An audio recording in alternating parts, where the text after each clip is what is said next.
الحمد لله رب العالمين والصلاة والسلام على رسوله الكريم أما بعد فأعوذ بالله من الشيطان الرجيم بسم الله الرحمن الرحيم إنما يعمر مساجد الله من آمن بالله واليوم الآخر وأقام الصلاة وآتى الزكاة ولم يخش إلا الله فعسى أولئك أن يكونوا من المهتدين. وقال النبي صلى الله عليه وسلم إن المساجد بيوت الله في الأرض تضيء لأهل السماء كما تضيء نجوم السماء لأهل الأرض. اللہ تبارک و تعالیٰ نے زمین میں جو ستارے بنائے ہیں، راحت کی جگہ بنائی ہیں، سکون و اطمینان کی جگہ بنائی ہیں، وہ مسجدوں کو بنایا ہے۔ اس زمانے کے حساب سے سب سے زیادہ اگر مسلمانوں کو تکلیف ہے، الجھن ہے، تو وہ مسجد میں وقت لگانے سے صاف لفظوں میں کہا جا سکتا ہے کہ مسجدوں میں مسلمانوں کو راحت حاصل نہیں ہوتی، بلکہ وقتی عبادت کے اعتبار سے کہ بس میرا وقت جو جا رہا ہے اور امام صاحب چند لمحوں میں نماز پڑھا دیں، خطبہ دے دیں، چند لمحوں میں میری عبادت ہو جائے اور میں چلتا بنوں، یہ ایک عام مسلمان کی ایک سوچ ہے، مینٹلٹی ہے، خیال ہے، جو ایک عام مسلمان کے اندر داخل ہو چکا ہے، اور اس کی مثال اس مچھلی کی طرح ہو گئی ہے یا اس پرندے کی طرح ہو گئی ہے جو پرندہ لا کے پنجڑوں میں قید کر دیا گیا ہو اور اس کو وہ مچل رہا ہو کہ کیسے ہم نکل کے بھاگ جائیں۔ وہی مثال مسلمانوں کی ہو گئی ہے کہ مسجدوں کے اندر اس کو وقت لگانا، وقت گزارنا، دین کی بات کا سننا، اور تمام قسمیں جو دینی عبادتیں ہو سکتی ہیں، دینی مجلسیں ہو سکتی ہیں، تلاوت ہے، نماز ہے، اور تمام قسم کی تسبیحات ہیں، ان تمام میں اس کا دل الجھن و خلجان میں پڑا رہتا ہے، اور وہ دنیا جہان کے پیروں سے، بزرگوں سے، ولیوں سے دعائیں کرائے پھرتا ہے کہ میرے حالات بن جائیں، میری زندگی درست ہو جائے، اور تو اور تعویذ گنڈے بھی لیے پھرتا ہے صاف لفظوں میں کہ میری زندگی کے حالات، تجارت و business schedule, job system, economy system مضبوط ہو جائے۔ اس چکر میں وہ جانے کیا کیا چیزیں انجام دیتا ہے، ان طریقوں کو چھوڑ کر جو اللہ کے رسول صلی اللہ علیہ وسلم نے سکھائے تھے۔ حالانکہ اللہ کی طرف سے اعلان ہے انما یعمر مساجد اللہ من آمن باللہ والیوم الآخر، کہ مسجدوں کو آباد کرنے والوں کی اللہ نے تعریف کی ہے۔ اللہ جس کی تعریف کر دے اس کو کوئی بے عزت اور ذلیل نہیں کر سکتا۔ دنیا کی تمام طاقتیں مل جائیں اور اس کو ذلیل کرنا چاہیں، ظاہر میں وہ لگے گا کہ چند لمحہ اس کی بے عزتی ہو رہی ہے، لیکن اللہ کے یہاں اس کی ایک جو حیثیت ہے وہ کوئی مٹا نہیں سکتا ہے۔ انما یعمر مساجد اللہ، کی مسجدوں کو آباد کرنے والے وہ ہیں من آمن باللہ، جو اللہ پر سچا ایمان رکھتے ہیں، والیوم الآخر، آخرت پہ سچا ایمان رکھتے ہیں، اقام الصلاۃ، نماز کو پڑھتے نہیں بلکہ قائم کرتے ہیں۔ پڑھنے اور قائم کرنے میں بڑا فرق ہوتا ہے۔ پڑھنا یہ ہے جلدی جلدی تسبیحات پڑھ دی، رکوع کیا، جلدی سے کھڑے ہو گئے، جیسا کہ آپ نے مسجدوں میں نماز کے ایک عام معمولات دیکھے ہوں گے کہ 2 منٹ میں 4-5 رکعتیں انجام دے دی، اس نے 3 منٹ میں 4 رکعتیں انجام دیے جا رہا ہے، اور وہ شخص سوچ رہا ہے کہ ہماری نماز صحیح سے ادا ہو۔ اقامت صلاح کہتے ہیں کہ سنتوں کے ساتھ نماز کو جیسا مکمل طور سے انجام دینا چاہیے، اللہ کے وعدے جو اترنے چاہیے، اس وعدے کو اتارنے کی طاقت ہو اس نماز میں، اس کو اقامت صلاۃ، نماز کو قائم کرنا کہتے ہیں۔ وآت الزکاۃ، اور زکوٰۃ کو ادا کرنے والے ہیں، یہ مسجدوں کو مسجدوں کو آباد کرنے والے ہیں۔ اور اتنا ہی نہیں، ولم یخش الا اللہ، دنیا میں کسی طاقت سے یہ ایمان والے ایسے ہیں جو مسجدوں کو آباد کرتے ہیں، دنیا کی کسی طاقت سے وہ نہیں ڈرتے سوائے اللہ کے علاوہ ان کو کسی چیز سے خوف نہیں، کسی سے ڈر نہیں، صرف اور صرف ان کو اللہ سے ڈر ہے۔ فَعَسَىٰ أُولَٰئِكَ أَن يَكُونُوا مِنَ الْمُهْتَدِينَ، اللہ نے فرمایا کہ ان قریب یہ گائیڈنس والے ہوں گے، رہبری والے ہوں گے، اور گائیڈ حاصل کرنے والے، رہبری حاصل کرنے والے یہ ہوں گے۔ فَعَسَىٰ أُولَٰئِكَ أَن يَكُونُوا مِنَ الْمُهْتَدِينَ، ہدایت یافتہ ہوں گے یہ لوگ، یہ جو لوگ اللہ کی مسجدوں کو آباد کریں۔ مسجدیں اللہ کے یہاں وہ مقام رکھتی ہیں جو آسمان میں ہمارے لیے ستارے رکھتے ہیں۔ اللہ کے رسول صلی اللہ علیہ وسلم نے مثال پیش کی، ان المساجد بیوت اللہ فی الارض، کہ زمین میں جو مسجدیں ہیں یہ اللہ کا گھر ہے۔ تضیء لأہل السماء، یہ فرشتوں کے لیے، آسمان والوں کے لیے ویسے ہی چمکتی ہیں، کما تضیء نجوم السماء لأہل الارض، جیسا کہ آسمان کے ستارے زمین والوں کے لیے چمکتے ہیں۔ دوسری جگہ اللہ کے رسول صلی اللہ علیہ وسلم نے فرمایا، ان المساجد بیوت اللہ فحق علی اللہ ان یکرمہ من زارہ، کہ اللہ کے گھر ہیں زمین میں مسجدیں، تو اللہ پر یہ حق ہے، ضروری ہے، لازم ہے اللہ پہ کہ جو مسجد کی زیارت کرے، مسجد کو آئے، مسجد میں اپنے وقت کو لگائے، اللہ پر یہ حق ہے کہ اللہ اس کا اکرام کرے۔ بیٹا چلاؤ نہیں، پیچھے چلاؤ نہیں، پیچھے خاموش بیٹھو۔ فحق علی اللہ ان یکرمہ من زارہ، اللہ پر یہ حق ہے کہ اللہ اس کا اکرام کرے، اس کو عزت دے۔ اب آپ دیکھیں لیٹسٹ جنریشن، لیٹسٹ کلچر میں کہ ہمارے معاشرے میں مسجد کے اندر کتنا وقت دیا جاتا ہے، اور مسجد کے باہر چائے کے ہوٹلوں پہ، سگریٹ نوشی میں، تمام قسم کی گویا سنسد بھون کی ساری بحثیں ہمارے اس پٹکا پور کے علاقے میں انجام دے دی جاتی ہیں۔ اتنا ان سنسد بھون کی بحثوں میں گویا دوسرا نیا سنسد بھون اگر بنایا جائے تو سب سے پہلے ہم ہی لوگوں کے علاقے میں بنے گا، جیسا کہ بن رہا ہے۔ گویا تمام سنسد بھون کی بحثیں، تمام سیاست کی بحثیں، تمام قسم کی گالی گلوج، ہر قسم کی، اور دینی بحث بھی اگر آ جائے، دینی چرچا بھی، رمضان کا دور ہے تو اس وقت دینی جوش بڑا عمر کے ہوتا ہے، اور اسٹیٹس پہ بھی آپ دیکھیں گے کہ واٹس ایپ اسٹیٹس بھی بڑے مضبوط دیندار نظر آئیں گے۔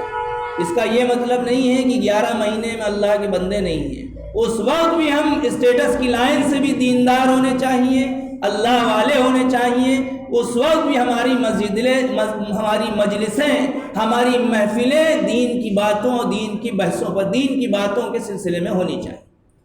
بہرحال ہماری باہر کی محفلوں میں ہمارا وقت دینا گھنٹوں کے حساب سے بڑا آسان ہے۔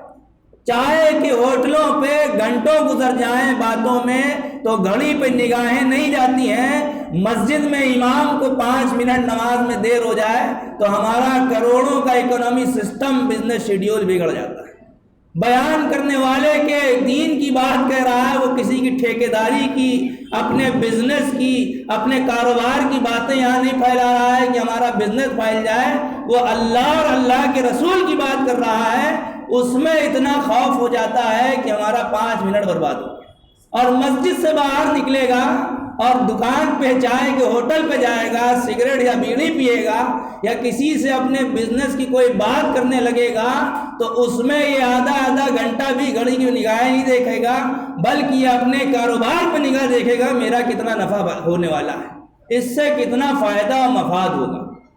اللہ کے رسول صلی اللہ علیہ وسلم نے مسجدوں کو آباد کرنے کی جگہ اور مسجدوں کو محبوب ترین اللہ کے یہاں قرار دیا، اور سب سے بدترین جگہ اگر اللہ کے یہاں کوئی ہے تو وہ بازار قرار دی۔ بازار ایک ضرورت کی جگہ ہے، بازار سنسد بھون کی بحثوں کی جگہ، سیاست کی بحثوں کی جگہ، چائے نوشی کے بعد، چائے نوشی کے زمانے میں، چائے پینے کے ٹائم میں گھنٹوں اڑانے کی جگہ نہیں۔ ان کو بازاروں کو ہم نے محبوب بنا لیا، ہمارے لیے مسجد گویا ایک پنجرا بن گیا، اور باہر کا علاقہ ایک جنگل، کھلا ہوا آزاد جگہ بن گئی۔ کھلے ہوئے لفظوں میں کہیں گے، کوئی کمپرومائز، کوئی خوف، کوئی ڈر نہیں ہے اس بات پہ، کیونکہ یہ حقیقت ہے ہر ایک کی، ہم میں سے ہر ایک کی یہ حقیقت ہے کہ باہر وقت دینا بڑا آسان۔ اللہ کے رسول صلی اللہ علیہ وسلم نے فرمایا ان کی احب البلاد و احب الاماکن عند اللہ مساجدها، کہ سب سے اچھی جگہ، اللہ کو اگر کسی جگہ سے محبت ہے، اللہ جس جگہ کو محبوب رکھتا ہے اپنے نزدیک، تو وہ اللہ کی مسجدیں ہیں، جہاں پہ سجدہ ریزی کی جائے، اللہ کے حضور میں گڑ گڑایا جائے، رویا جائے، اللہ کے دین کی باتوں کو کیا جائے۔ وَأَبْغَضُ الْأَمَاكِنِ عِندَ اللَّهِ أَسْوَاقُهَا، اور سب سے بدترین مبغوض نفرت کی جگہ،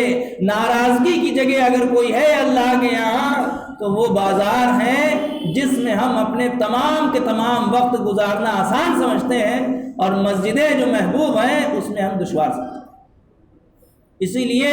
آپ دیکھیں دور صحابہ میں، صحابہ رضی اللہ عنہم نے بھی تجارت کی، بڑے بڑے تاجر ہوئے ان کے زمانے میں۔ حضرت عثمان بن عفان جیسے تاجر جنہوں نے مدینے میں سب سے پہلے مسلمانوں کو کنواں خرید کے دیا،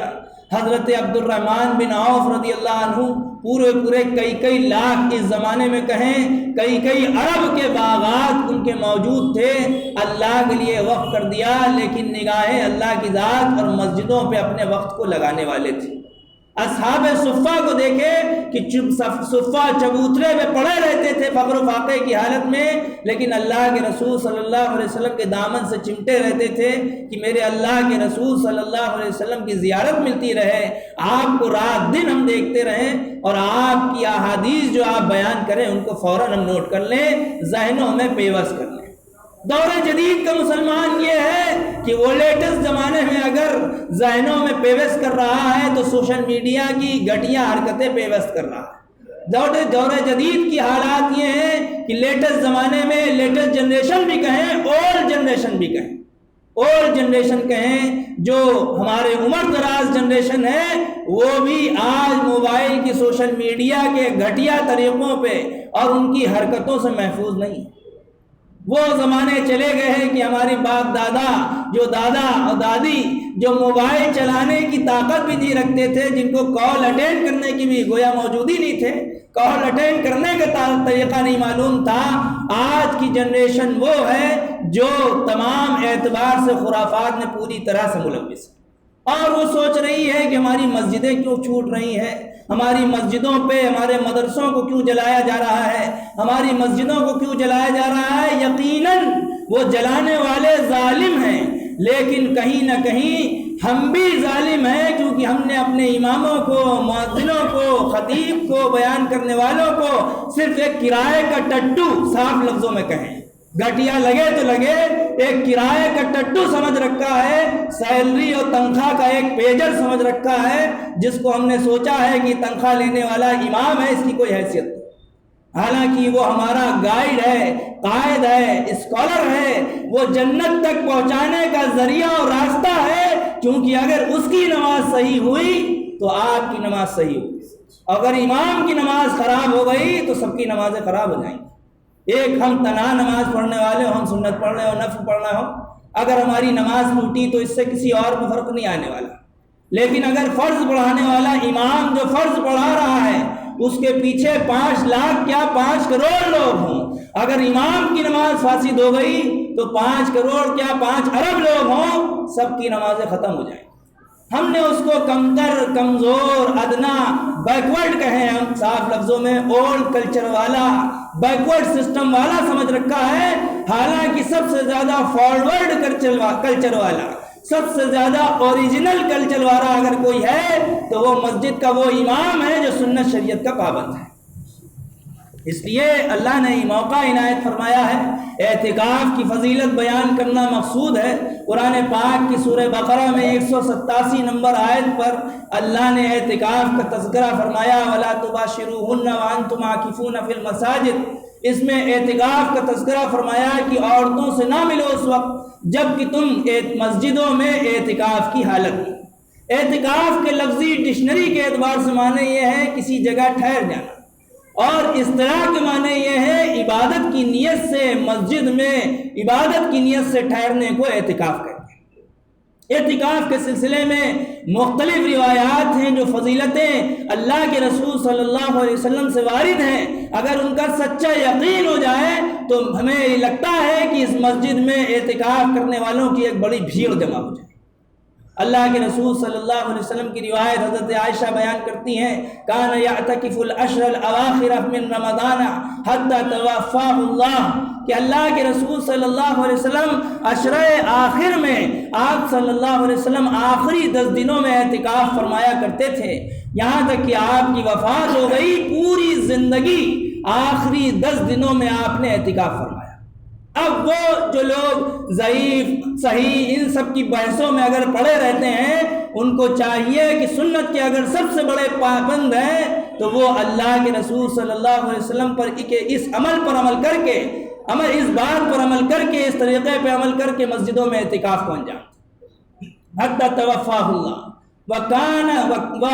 وَيَعْتَكِفُ الْأَزْوَاجُهُ مِن بَعْدُ۔ اللہ کے رسول صلی اللہ علیہ وسلم کی وفات کے بعد آپ صلی اللہ علیہ وسلم کی بیویاں اعتکاف کرنے والی، وہ عورتوں کے اعتکاف کا مسئلہ الگ ہے جو بتائیں گے انشاءاللہ۔ اللہ کے رسول صلی اللہ علیہ وسلم نے اعتکاف کے بارے میں فرمایا کہ المعتکف هو يعتکف الذنوب جميعا، کہ معتکف یہ جب اعتکاف کرتا ہے یہ گناہوں سے محفوظ ہو جاتا ہے۔ مسجد کے باہر جو گناہ کرتا ہے بندہ، مسجد کے اندر کہیں نہ کہیں ان بہت سے گناہوں سے جو باہر مسجد سے ہو جاتے ہیں، بے احترامی میں، بے خیالی میں، وہ گناہ مسجد میں جلدی نہیں ہو پاتے۔ بد نگاہی کے گناہ، موبائل سوشل میڈیا موبائل کے سسٹم کے جو گناہ، وہ مسجدوں میں گھبراتا ہے کہ نہیں اللہ کا گھر ہے، اس مسجد میں ہم یہ گندے کام انجام نہیں دیں۔ آپ نے فرمایا یہ مسجد میں اعتکاف کرنے والا یعتکف الذنوب، یہ مسجد میں گناہوں سے بچتا ہے اعتکاف کر۔ وَيُجْزَى، دو لفظ ہیں، یجری لہو من الحسنات اور یجزا لہو من الحسنات، اور اعتکاف کرنے والے کے لیے اللہ ایسا بدلہ عطا فرماتے ہیں جیسا کہ دوسرا کوئی نیکی کرنے والا ہو اس کی طرح۔ مراد یہ کسی کی عیادت کرنے کے لیے نہیں جا پا رہا کہ فرشتے اس کی مغفرت کی دعا کریں، یہ کسی کے جنازے میں شریک نہیں ہو پا رہا، کسی کے نکاح میں گویا کہیں نہیں جا پا رہا، یا کسی سے رشتہ داروں سے ملاقات کا ثواب نہیں لے پا رہا، اللہ اس کو اعتکاف کی بنیاد پر جنازے میں نہ شریک ہونے کے باوجود جنازے کے دونوں قنطار اس کو عطا فرمائیں۔ اللہ اس کو عیادت نہ کرنے کے باوجود فرشتوں کی دعاؤں کا مستحق اس کو بنائیں۔ اللہ اس کو رشتہ داروں سے نہ ملنے کے باوجود کہ مسجد میں اعتکاف ہے اس وجہ سے نہیں مل پا رہا، اللہ اس کے لیے اجر و ثواب جو اس کا ہونا چاہیے وہ عطا فرمائے۔ اور تو اور دو روایتیں اتنی جامع ہیں کہ اللہ کے رسول صلی اللہ علیہ وسلم نے گویا بہترین فضیلت بیان فرمائی کہ من اعتکف یوما ابتغاء وجہ اللہ، جس نے ایک دن بھی اللہ کی رضا کے لیے، اللہ کے لیے ایک دن بھی اعتکاف کیا، مسجد کے اندر اعتکاف کیا، جعل اللہ بینہ و بین النار ثلاث خنادق ابعد ما بین الخافقین، کہ اللہ اس کے درمیان اور جہنم کے درمیان، دونوں کے بیچ کے درمیان، یعنی دونوں کے بیچ کی جگہ اتنی دور کر دے گا کہ 3 خندقیں، 3 بڑے بڑے گڈھے اللہ تعالیٰ اس کے درمیان کر دیں۔ اب آدم بین الخافقین، وہ گڈھے اتنے بڑے ہوں گے جتنا زمین و آسمان کے درمیان کی دوری ہے، اور کوئی شمار نہیں کر سکتا کتنی دوری ہے، کوئی اندازہ ہی نہیں لگا سکتا۔ اتنی دوری کے درمیان اتنی دوری ہوتی ہے، اعتکاف کرنے والا جو ایک دن اللہ کی رضا کے لیے اعتکاف کر رہا ہے، اس کے اور جہنم کے بیچ میں اتنی دوری کر دی جائے گی کہ یہ جہنم میں جا نہ سکے۔ دوسری روایت اللہ کے رسول صلی اللہ علیہ وسلم نے فرمایا من اعتکف عشرا فی رمضان کان کحجتین و عمرتین، کہ جس نے رمضان کے عشرے میں، آخری عشرے میں، رمضان کے آخری عشرے میں اعتکاف کیا، گویا اس نے 2 حج اور 2 عمروں کو انجام دیا۔ 2 حج کا ثواب بھی اللہ اس کو عطا فرمائے گا، 2 عمرے کرنے کا بھی اللہ تعالیٰ اس کو اجر عطا فرمائے گا۔ اور رہی بات سونے کی حالت میں اس کی عبادت، عمومی اعتبار سے ہم اور آپ شب قدر کی تلاش کرتے ہیں کہ کہیں 21، 23، 25، 27، 29 میں ہوگی، کسی میں ہوگی، لا ڈھونڈ لیں۔ اللہ تعالیٰ اس اعتکاف کرنے والے کو جو معتکف ہے مسجد میں اور آداب و سنت کے ساتھ اعتکاف کر رہا ہے، فالتو لغویات بیہودہ باتوں میں ملوث نہیں ہے، غیبتوں اور تمام قسم کے کاموں میں ملوث نہیں ہے، بلکہ جو سنت طریقہ ہے اعتکاف کا اس کو انجام دے رہا ہے، تو اگر یہ شب قدر میں سو بھی رہا، شب قدر میں سو رہا ہے مسجد کے اندر اعتکاف کی حالت میں، جاگنے والوں کو جو جاگ رہے ان کو شب قدر جاگ کر مل رہی ہے، اللہ اس کو شب قدر کا تحفہ 100 کر دے رہا ہے۔ سونے کی حالت میں اللہ تعالیٰ اس کو اجر و ثواب دے رہے ہیں۔ اعتکاف کی وجہ سے شب قدر کا تحفہ، عبادتوں کا تحفہ جو رات میں جاگ کر انجام نہیں دے رہا ہے، اللہ ان سب کا اجر و ثواب اس کو اعتکاف کی برکت سے دے۔ اس لیے اعتکاف 10 دن کا جو سنت مؤکدہ علی الکفایہ ہے، اس کو انجام دیں۔ ہم کہتے ہیں سنت مؤکدہ علی الکفایہ ہی تو ہے، چند لوگ انجام دے دیں گے، سب کی طرف سے ادا ہو جائے گا۔ اگر کہیں پر 1 ارب ڈالر بٹ رہے ہو، 1 ارب روپیہ بٹ رہا ہو، اور ہم کہیں چند لوگ لے رہے ہیں، ہمیں کیا لینے کی ضرورت ہے؟ ایسا کوئی نہیں ہوگا۔ ہر شخص کہے گا اس میں سے مجھے بھی حصہ ملے، مجھے بھی حصہ ملے۔ ہر شخص دوڑ کر اس 1 ارب روپیے میں اپنا حصہ لگانے کی کوشش کرے گا۔ اس وقت نہیں کہے گا کہ ارے اسی کو پیسہ کافی ہو جائے گا، یہ اپنا گھر بنا لے گا، اپنی جنت بنا لے گا، اپنی آخرت اپنا گھر بنا لے گا، دنیا کا بزنس شیڈیول مضبوط کر لے گا۔ ہم اس میں یہ کہتے ہیں کہ چلو اپنا جنت تم بنا رہے ہو بنا لو، اپنی آخرت تم بنا رہے ہو بنا لو، ہمارے اوپر سے تم نے گناہ کم کر دیا، بس ٹھیک ہے ہم دور رہیں گے۔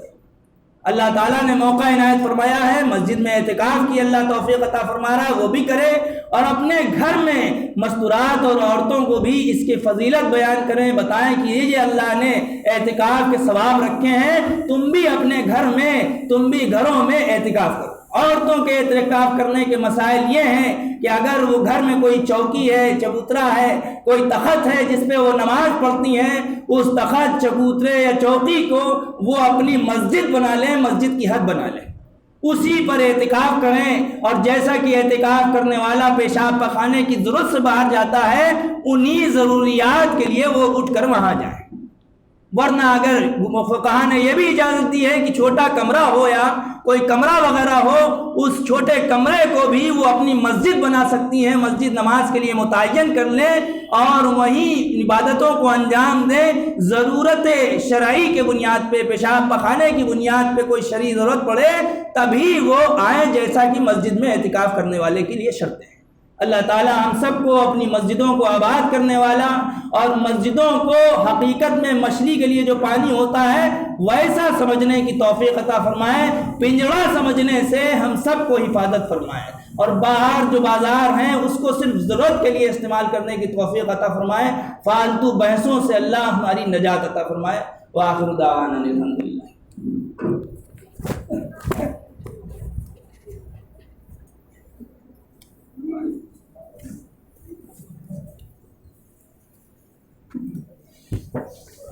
صحیح ٹائم پہ چھوڑا، صحیح ٹائم پہ چھوڑا، لیکن کہہ دیا سب۔ ہاں۔